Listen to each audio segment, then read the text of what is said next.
हजारों साल पहले एक योगी थे जिनका नाम था Sunira. We believe Sunira was just the next generation after Saptarishis. हम मानते हैं कि सुनीरा सप्तऋषियों के ठीक बाद की पीढ़ी के थे। वो उन पहाड़ों में रहे और कार्य किया जो अभी नेपाल में है, और उन्होंने एक असंभव प्रोजेक्ट अपने हाथ में लिया था।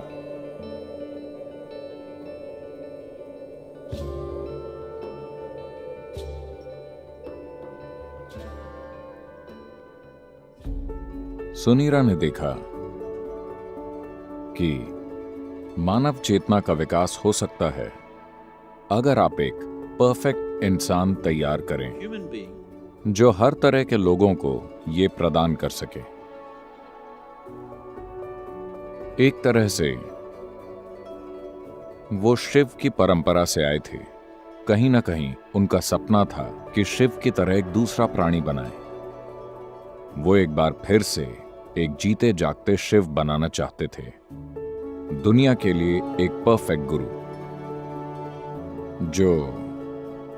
जो पूरी तरह बहुआयामी हो। सिर्फ इस तरह की शिक्षा या उस तरह की शिक्षा न दें जैसे शिव ने पूरी मानव चेतना और मानव शरीर की हर संभव रूप में खोज की थी। वो वैसा जीवित प्राणी बनाना चाहते थे, तो उन्होंने एक ऊर्जा शरीर बनाना शुरू किया उस तरह का। और फिर उन्हें लगा कि वो उसके ऊपर एक भौतिक शरीर बना सकते हैं और उसे दुनिया में छोड़ सकते हैं कुछ 100 या 1000 साल के जीवन काल के लिए, ताकि वो सारी दुनिया को रूपांतरित कर दें जब तक उनका समय पूरा हो। तो उन्होंने इस प्रोजेक्ट पर काम शुरू कर दिया, और हां, वो इसे पूरा किए बिना ही मर गए।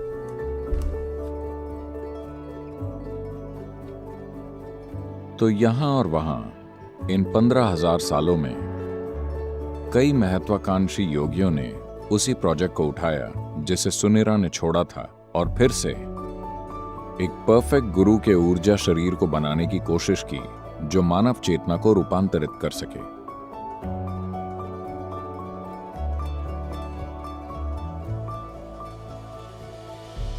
उन्होंने उसे मैत्रेय नाम दिया। मैत्रेय का अर्थ है मित्र, मानव जाति का सच्चा मित्र जो आकर मानवता को बदल दे, एक विश्व गुरु।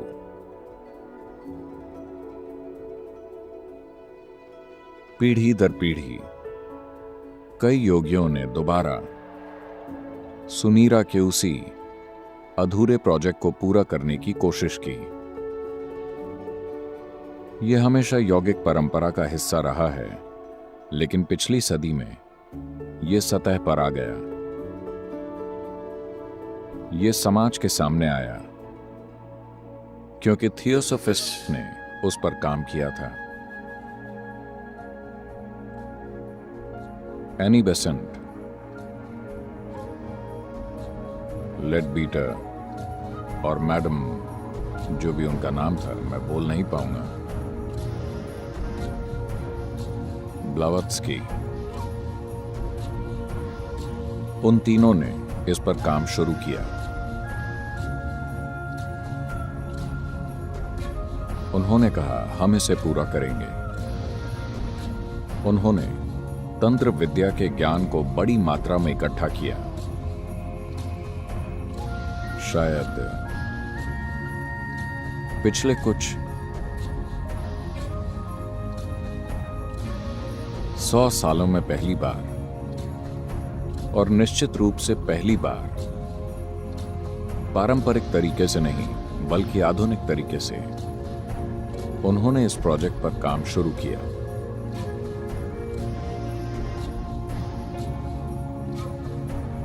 और उन्होंने इस प्राणी को ढूंढने का प्रयास किया। इस अधूरे प्रोजेक्ट को वो अपने हाथों में लेकर पूरा करना चाहते थे। कुछ काम किया गया। उनके पास ज्ञान था, पर उनके पास काबिलियत नहीं थी।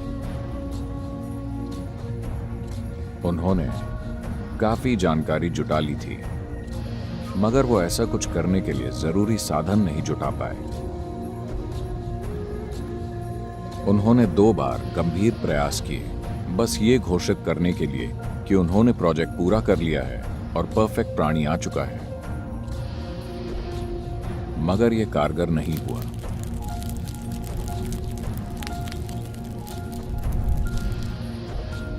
एक और समानांतर रेखा भी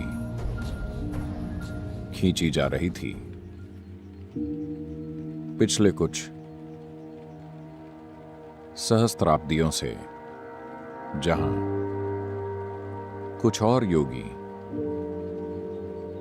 जो सुनीरा के इस गौरवशाली मगर लगभग असंभव प्रोजेक्ट के बारे में जानते थे, उन्होंने ऐसी ही शक्ति पर काम शुरू कर दिया ताकि ऐसी एक संभावना को तैयार किया जाए, मगर उसी चीज के लिए उनकी समझ बिल्कुल अलग थी। एक ऐसा परफेक्ट प्राणी बनाना जो इंसान न हो, इंसानी रूप में न हो,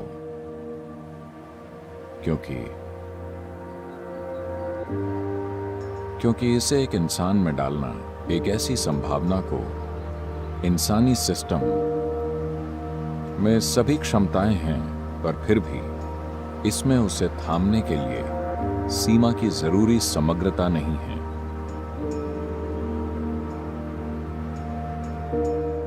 ऐसे कई पुराने अनुभव हैं जिसमें कई जगहों पर ध्यान लिंग बनाना या बनाने की कोशिश की गई है। न जाने कितने प्रोजेक्ट शुरू हुए इन पिछले 2000-3000 सालों में, और उन्हें अधूरा ही छोड़ दिया गया किसी न किसी समस्या की वजह से।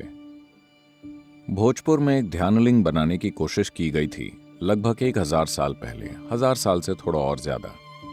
एक स्थानीय राजा ने इसमें सहयोग किया था, तो इसमें खूब पैसा लगाया गया और उन्होंने एक भव्य मंदिर बनाया जो अधूरा है, और बाकी योजना उन्होंने पत्थर पर बना दी। आप जानते, क्योंकि उस समय ड्राइंग बोर्ड नहीं होते थे, उन्होंने एक पत्थर को समतल किया और पत्थर पर मंदिर की विस्तृत योजना बनाई जिसमें इसके निर्माण की सभी जानकारी थी। उनके पास एक भव्य योजना थी, एक सुंदर व्यवस्था और सब कुछ था, मगर कुछ चीजों के कारण वो आधे में ही रुक गया। सिर्फ लिंग पर ही उन्होंने 3 साल से अधिक काम किया। उस पर 14 लोग काम कर रहे थे। एक योगी थे जिन्होंने ये पूरी प्रक्रिया शुरू की थी, और इन्होंने 2 साल से ज्यादा काम करके ये 14 लोग तैयार किए, 7 पुरुष और 7 स्त्रियां, जिनमें जबरदस्त या असाधारण क्षमता थी, और उन्होंने ये काम शुरू किया। They created this lingam almost 95% done. उन्होंने इस लिंग को लगभग 95% बना दिया था, मगर उसी समय एक आक्रमण हुआ।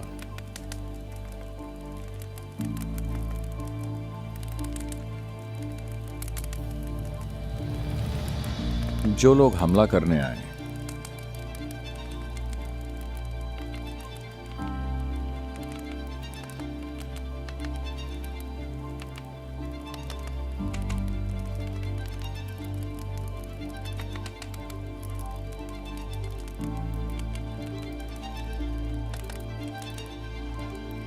उन्होंने इन लोगों को कुछ ऐसी स्थितियों में पाया जो उन्हें बहुत अजीब लगा, और उन्होंने हमला कर दिया।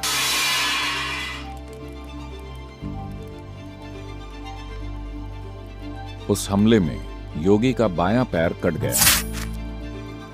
शरीर में इस चोट के कारण वो आगे का काम नहीं कर पाए, तो उन्होंने तय किया कि कुछ योगी खुद लिंग में समा जाएंगे और इस काम को पूरा कर देंगे।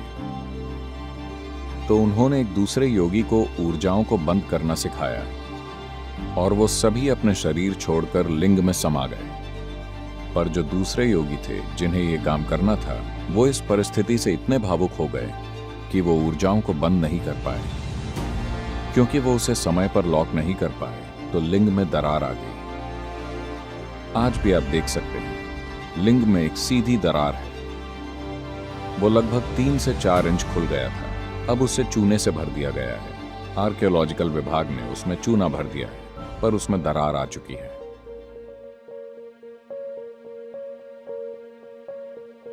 ऐसी संरचनाएं बनाना कई योगियों की इच्छा रही है, क्योंकि आत्मज्ञान के साधन बनाना सिर्फ उपदेशों की तरह या अभ्यासों की तरह नहीं जिन्हें कोई कर सके, बल्कि जीवित साधन जिनके आसपास लोग समय बिता सकें, जीवित साधन जिनसे लोगों को उस प्रक्रिया की ओर ले जाया जा सके। ये हमेशा से योगियों की सबसे बड़ी इच्छा रही है। One of them who had such a desire fixed me up for the job. ऐसी इच्छा वाले एक योगी ने इस काम के लिए मुझे चुना।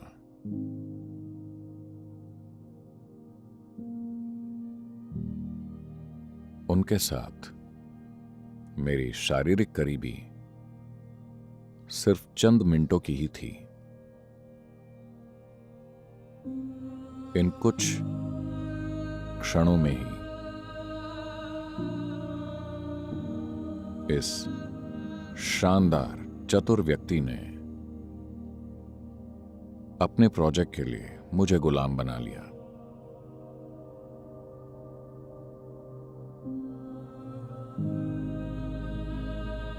मैंने हर काम बस इसे साकार करने के लिए किया, क्योंकि ये मेरे गुरु का सपना था। ये उन्हीं की दूरदर्शिता थी कि ध्यानलिंग स्थापित किया जाना चाहिए।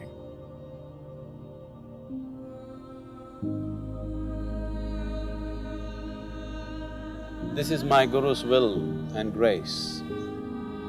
ये मेरे गुरु की इच्छा और उनकी कृपा है। मेरे ख्याल से मुझे उस पागलपन के बारे में कुछ बताना चाहिए जहां से मैं आया हूं। After 2 lifetimes of heartbreaking sadhana, बहुत तीव्र, वाकई दिल तोड़ देने वाली साधना, इन 2 जीवन कालों के लोग मुझे शिव योगी बुलाते थे। और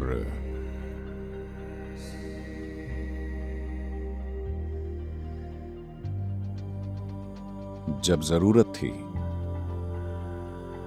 जब मेरे गुरु प्रकट हुए,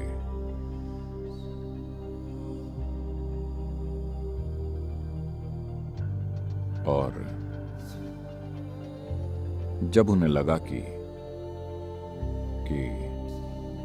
मुझे छूना ठीक नहीं होगा, तो उन्होंने अपनी छड़ी से मुझे छुआ। and everything that needs to be realized was realized. और वो सब जो जागृत होना जरूरी था, वो जागृत हो गया। मैं उस परम बिंदु पर था जिस पर कोई भी चीज हो सकती है।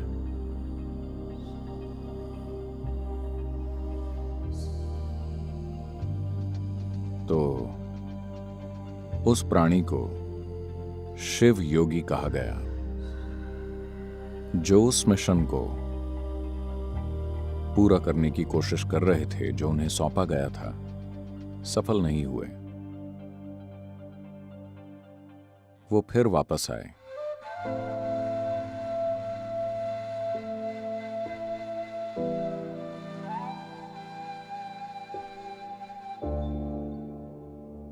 सद्गुरु श्री ब्रह्मा के रूप में। कड़ी मेहनत की, लगभग सफल हो गए थे, मगर वो समाज में अच्छी छवि नहीं बना सके, क्योंकि वो जो थे उसकी तीव्रता सामाजिक हालात में समझी नहीं जा सकती थी, तो वो उसे पूरा नहीं कर पाए। उन्होंने कुछ लोगों को तैयार किया और फिर पहाड़ पर चले गए। वो खुद को जांच रहे थे कि वो असफल क्यों हुए। उनके पास सब कुछ था, ऐसा क्यों हुआ कि सफलता नहीं मिली? वो जानते थे कि ऐसा नहीं है कि उनमें क्षमता की कमी है, बात बस इतनी है कि वो बस समाज का समर्थन नहीं जुटा पाए जिसकी जरूरत थी। तो वो आखिरी बार पहाड़ पर गए।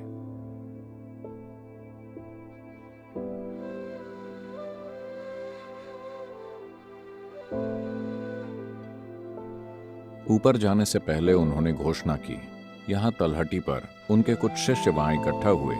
सब ने पूछा, अब क्या करें? He said, even Tirupati Varuvan, that means this one will be back again.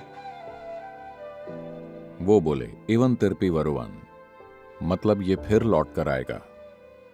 और वो आखिरी बार पहाड़ पर गए।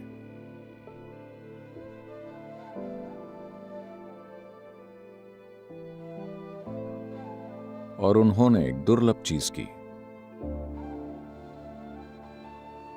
उन्होंने एक ही समय पर अपने सातों चक्रों से अपना शरीर छोड़ दिया। यानी वो बस खुद को जांच रहे थे। वो जानते थे कि ऐसा नहीं है, मगर फिर भी कुछ असफल हो तो सबसे पहले आपको अपने दोष जांचने चाहिए। तो वो देख रहे थे कि क्या मैं सक्षम नहीं हूं या उतना सक्षम नहीं हूं। तो उन्होंने अपने सातों चक्रों से अपना शरीर छोड़ दिया। ये असाधारण ऊर्जा, बिल्कुल अलग ऊर्जा जो कहीं और नहीं है, आप सातवीं पहाड़ी पर महसूस कर सकते हैं।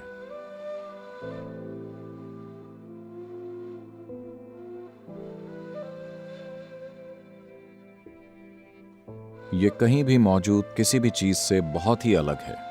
ये बिल्कुल अलग है। तो ऐसा करके वो जान गए कि समस्या क्या है। आपने परिस्थितियों को ठीक से नहीं संभाला।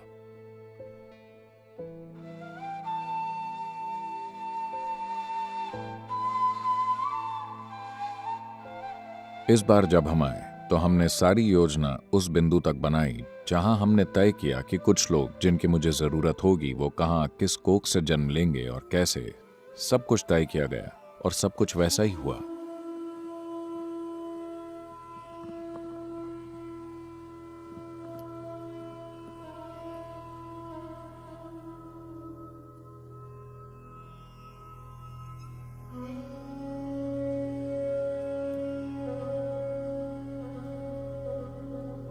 प्राण प्रतिष्ठा के लिए जिन लोगों की जरूरत थी, मैंने उन्हें सही जगह पर रखा ताकि सही समय पर सब कुछ साथ में आ जाए। इसके बावजूद इस जीवन में इसे पूरा करने के लिए लोगों को साथ लाने, उन्हें उनका अतीत याद दिलाने, उन्हें तैयार करने में 18 साल की तैयारी लगी। यह आपके लिए परी कथा जैसा है, मगर यह ऐसी चीज है जो हमारे लिए एक जीवित सच्चाई है। तो प्राण प्रतिष्ठा की प्रक्रिया में 3.5 साल लगे, जो बहुत तीव्र प्रक्रिया थी। जिन लोगों ने इन चीजों को होते देखा, उनका जीवन पहले से बिल्कुल बदल गया है। ऐसी चीजें जिनकी उन्होंने कभी सपनों में भी कल्पना नहीं की थी, उन्होंने देखी। उन्हें अब भी विश्वास नहीं होता कि उनकी मौजूदगी में वाकई ऐसा हुआ।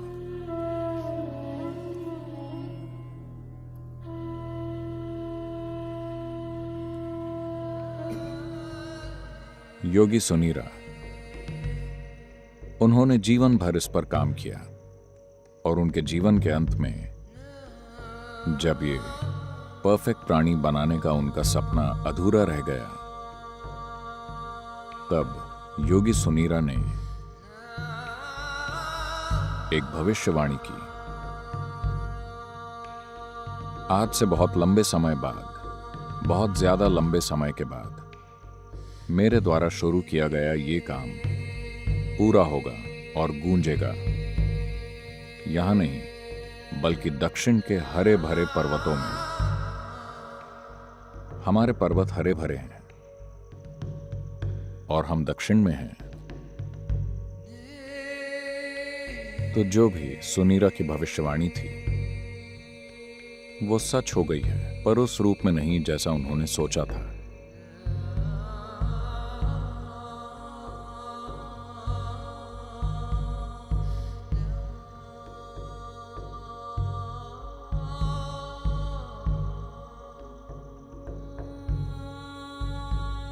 ध्यानलिंग एक जीवित गुरु की तरह है।